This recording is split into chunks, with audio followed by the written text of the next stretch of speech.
Sur Steam, rien que pour la version actuelle de RimWorld, il y a à peu près 17 000 mods. C'est trop bien, on peut trouver tout ce qu'on veut. Tu veux créer un vaisseau spatial et faire des combats stellaires? Il y a Save Our Ship 2. Tu veux que les bagarres soient plus réalistes avec des munitions pour les armes et la possibilité de cibler des membres? Bah y a Combat Extended. Tu veux que tes colons fassent caca et prennent des douches? Et bah y a même Dubs Bad Hygiene. Tu peux tellement tout trouver que c'est souvent compliqué de trouver justement.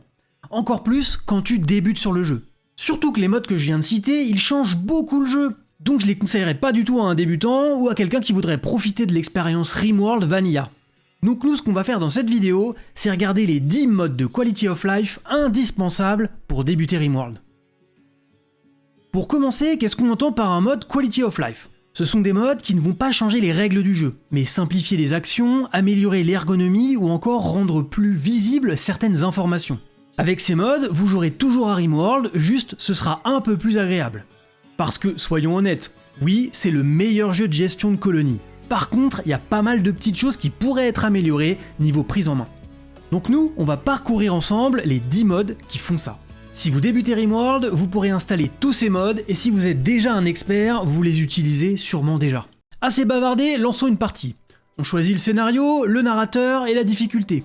Tiens, pendant que j'y pense, est-ce que ça vous intéresserait une vidéo sur le fonctionnement des narrateurs, de la difficulté et de la menace? Dites-le moi en commentaire. Ensuite, on choisit notre monde et on va pouvoir se poser sur une tuile. On a pas mal d'infos sur les tuiles, mais ça pourrait être beaucoup plus pratique d'en avoir encore plus pour être sûr de choisir le bon emplacement. Et pour ça, on va utiliser notre premier mode, Map Preview. Avec Map Preview, vous pouvez visualiser la tuile que vous avez sélectionnée. Comment sont positionnées les montagnes et les collines? Est-ce qu'il y a de l'eau? Est-ce qu'il y a de la terre fertile? Est-ce qu'il y a des insectes? Ça vous permet de choisir une tuile qui vous correspond vraiment. Quand on débute, c'est assez rassurant de savoir où on met les pieds et d'avoir déjà un peu visualisé comment on allait construire notre base. Maintenant qu'on a notre tuile, on doit choisir nos colons de départ. C'est parti pour une session de clics frénétiques sur le bouton aléatoire. Ce qu'il nous faudrait, c'est quelque chose pour simplifier un peu cette recherche. Il existe des modes qui vous permettent de tout choisir dans vos colons. Leurs stats, leurs traits, leur visage, etc. C'est le cas de Character Editor et de EDB Prepare Carefully. Mais avec ces modes, on perd complètement le côté aléatoire du choix du colon, qui fait partie intégrante de RimWorld. Donc nous, on va plutôt utiliser Random+. Random+ vous permet de choisir des critères minimum pour le tirage aléatoire de colons. Par exemple, imaginons qu'on cherche un colon avec minimum 5 en construction et en agriculture, une double passion. On valide, et ensuite en cliquant sur aléatoire, Random+ va tirer un certain nombre de fois les dés jusqu'à tomber sur un colon qui répond à nos critères. Ça permet de trouver des colons qui correspondent à vos besoins tout en respectant le système aléatoire du jeu. Alors bien sûr, plus vous demanderez des choses rares pour un colon, comme celui-ci par exemple, plus il faudra de tirages pour en trouver un. Random+ vous permet de gagner du temps sur le choix de vos colons et surtout de vous assurer d'avoir ce dont vous avez vraiment besoin. Ok, on a nos colons, on peut démarrer la colonie. Une fois arrivé sur la map, il va falloir choisir le meilleur spot pour créer notre première base. Ce qui serait bien ici, c'est d'avoir une vue d'ensemble. Et pour ça, on va utiliser Dubs Mind Minimap. Dubs Mind Minimap affiche tout simplement une minimap de votre tuile. En plus, c'est dans le nom. Vous pouvez y voir vos colons, les animaux, les collines, les prédateurs. C'est important de voir les prédateurs, attention aux prédateurs. Quand vous avez un raid ou une caravane qui arrive, vous voyez d'où ils arrivent. Vous pouvez même faire apparaître tous les objets similaires à celui que vous avez sélectionné. Par exemple ici, en cliquant sur un filon d'acier, on voit tous ceux de la map. Et c'est hyper pratique de voir tout ce qui se passe sur la map.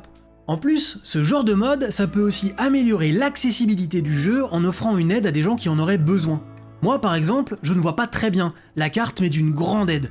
On peut aussi rapidement citer Colorblind Minerals qui permet aux gens atteints de daltonisme de différencier les différents minerais. Donc merci à tous les modeurs de rendre le jeu encore plus accessible. Ok, donc on va faire notre base ici. On va commencer par planter du riz. Ah, attends, c'est qui le colon agriculteur déjà? Bon, commençons par construire les murs de la salle principale. Ah, mais je sais plus qui c'est non plus le constructeur. Je crois qu'on va avoir besoin de RimHUD. RimHUD transforme complètement le petit cadre en bas à gauche quand vous sélectionnez un colon. On retrouve en un coup d'œil sa santé, son humeur, ses besoins et ses meilleures statistiques. Vous gagnez du temps puisque vous avez toutes les informations directement accessibles sans naviguer dans les onglets du colon. Nous, on voit que c'est lui le meilleur constructeur, lui l'agriculteur, et que celui-ci ne va pas tarder à aller manger. De plus, RimHUD est totalement paramétrable, vous pouvez afficher plein de choses ou même complètement changer l'emplacement de chacune des informations. Je vous laisse creuser par vous-même si vous voulez aller plus loin dans ce mode. Notre petite colonie avance bien, on a une petite base et on a même recruté 2 colons.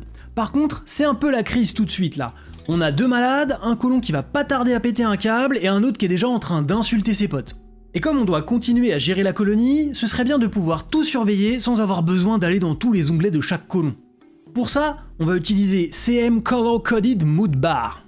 CM Color Coded Mood Bar a un nom long déjà, et il ajoute des informations sur le portrait de vos colons en haut de l'écran. On voit déjà nettement mieux le niveau d'humeur de chacun, et tout de suite on repère celui qui est sur le point de péter un câble. On voit aussi les 2 colons malades et on va pouvoir les surveiller. Et d'autres infos sont visibles, les colons qui saignent, ceux qui sont en hypothermie, ceux qui sont enceintes, et d'autres encore. Encore un moyen d'avoir toutes les informations importantes visibles à tout moment. Ce qui est déjà intéressant quand tout va bien, mais encore plus en plein raid pour pouvoir identifier rapidement qui est en train de mourir ou de péter un câble et vite le sauver. Ce qui est sûr par contre, c'est que tous les colons sont abonnés à la chaîne. Je t'ai fait un clin d'œil là, mais tu peux pas le voir donc je te le dis. Abonne-toi. Les choses se calment et nos colons sont doucement en train de se remettre. Une caravane marchande arrive. Parfait, on va pouvoir se débarrasser de toutes les merdouilles qui traînent. On a pas mal de choses à vendre et je vous l'accorde, c'est peut-être un détail, mais cliquer sur chaque bouton ça peut être vraiment long et pas très excitant. Surtout quand vous avez vraiment beaucoup de choses à vendre. Heureusement, on va pouvoir utiliser Drag Select. Drag Select est un petit mode qui permet tout simplement de rester appuyé sur le premier bouton de transfert et descendre pour continuer à vendre tout le reste. Exactement comme pour les assignations. Drag Select ajoute cette fonctionnalité à ce type d'écran, pour vendre, pour acheter ou même pour faire des caravanes. C'est tout bête, mais je suis certain que vous me remercierez quand vos colonies seront devenues très grosses. On a vendu toutes nos merdes et on a même acheté des livres. Il faut vite qu'on les rentre parce que les livres, ça supporte pas super bien la pluie. Pour les rentrer rapidement, on va utiliser Hello Tool. Hello Tool, c'est le couteau suisse de Rimworld. Il nous donne accès à plein de petits outils qui simplifient le jeu. Pour commencer, on a une nouvelle tâche dans l'onglet Travail qui s'appelle All Urgently, qui, lorsque vos colons y sont assignés, vont les envoyer directement chercher les objets que vous leur demandez. Par exemple nos livres, dans notre cas. Avec cet outil-là, vous ne sélectionnez que les items similaires. Et en faisant un clic droit, vous sélectionnez les items similaires sur toute la map. Vous pouvez aussi faire du minage optimisé de la montagne pour y trouver des ressources. Donc pas mal d'outils vraiment pratiques. Pour tout vous dire, une fois qu'on a commencé à se servir de Hello Tool, on a vraiment du mal à revenir en arrière. Pendant qu'on discutait, un siège vient d'arriver et commence à préparer ses mortiers pour nous pilonner le cul. Il faut qu'on tente quelque chose. On va envoyer notre colon qui court le plus vite pour essayer de les attirer dans notre killbox. Et pour ça, on va avoir besoin de Numbers. Numbers est un très gros mode qui va vous permettre d'afficher dans un tableau toutes les statistiques des colons que vous voulez, et donc de pouvoir les comparer entre eux. Ici par exemple, on affiche la vitesse des colons et on voit que c'est lui qui court le plus vite. Mais on peut aussi afficher leur résistance aux maladies, leur capacité à dresser des animaux, ou n'importe quelle autre statistique qu'on retrouverait dans leurs onglets. Ça vous permet d'afficher ce que vous voulez et de suivre certains indicateurs en direct, comme l'évolution d'une maladie ou d'une infection, pour adapter les médicaments par exemple. C'est un mode qui va vous faire gagner du temps à plein de moments. C'est bon, le colon a réussi à attirer le siège, ils sont en train de se diriger vers notre killbox. On va pouvoir les cueillir comme des petites tulipes, ces salopards. Je m'emballe, pardon, mais c'est l'adrénaline qui parle. Parce qu'on va les dérouiller. Attends, ils font quoi là? Mais pourquoi Mais non, une porte est restée ouverte. Oh non, on va perdre notre colonie, pas... On aurait dû utiliser Don't Block Door. Don't Block Door est un mode qui empêche qu'un idiot de colon fasse ce qu'on vient de voir. Qu'il dépose un gravat ou n'importe quoi dans la porte et qu'elle reste ouverte. Au lieu de le déposer dans la porte, il va tout simplement le déposer à côté et la porte pourra se fermer.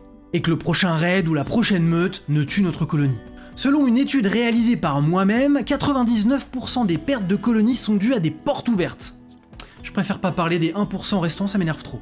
Donc quand on débute Rimworld, c'est un mode qui peut réellement vous sauver la vie et vous empêcher de péter votre ordi. Mais pour le coup, nous on est en train de se faire décimer là. J'aurais dû y penser plus tôt à ce mode. On va tout simplement attendre et regarder nos colons mourir ou se faire kidnapper. Et quand ce sera fini, on va pouvoir sélectionner de nouveaux colons, mais il faudra encore attendre. Ça risque d'être un petit peu long. Bon, pour se remonter le moral et passer un bon moment, on va installer le mode le plus important de tous. C'est pour ça que je l'ai gardé pour la fin. P-Music. La musique de Rimworld est vraiment bien. Mais au bout d'une centaine d'heures, on a fait un peu le tour. Et donc P-Music est parfait pour ajouter beaucoup de musique qui vont coller à l'ambiance du jeu et s'adapter en fonction de ce qui se passe. De quoi vous remonter le moral dans les pires moments ou vous donner des ailes quand vous en avez besoin. Toujours selon une étude que j'ai réalisée, 99% des décollages dans Rimworld sont effectués grâce à P-Music. Donc installez-le. En attendant et tout en profitant de cette musique, faut que je vous parle d'un dernier mode qui me tient à cœur. Est-ce que vous aussi, vous pensez que les racines de vie devraient s'appeler des herbes de Provence? que les arbres Goranlen ont subi une faute de frappe vu qu'on devrait dire Goranien. Dans ce cas, le mode Freeworld est fait pour vous. C'est le mode officiel du Discord de la communauté francophone. Il vous permet d'avoir quelques changements de nom, comme les herbes de Provence, les arbres Goraniens, l'apparition de la graisse d'Alpha Castor, ou même de Willis, le ballon qui permet de faire du social. Et bien plus encore, mais je vous le laisserai le découvrir. Pour plus d'infos, je vous mets le lien du Discord en description. Ah ça y est, on peut choisir nos nouveaux colons. Allez, c'est reparti. Bon, tous les liens des mods sont en description, dites-moi quel mode j'ai oublié bien sûr, mais moi je vous laisse, j'ai une colonie à remonter. C'était Cube, salut!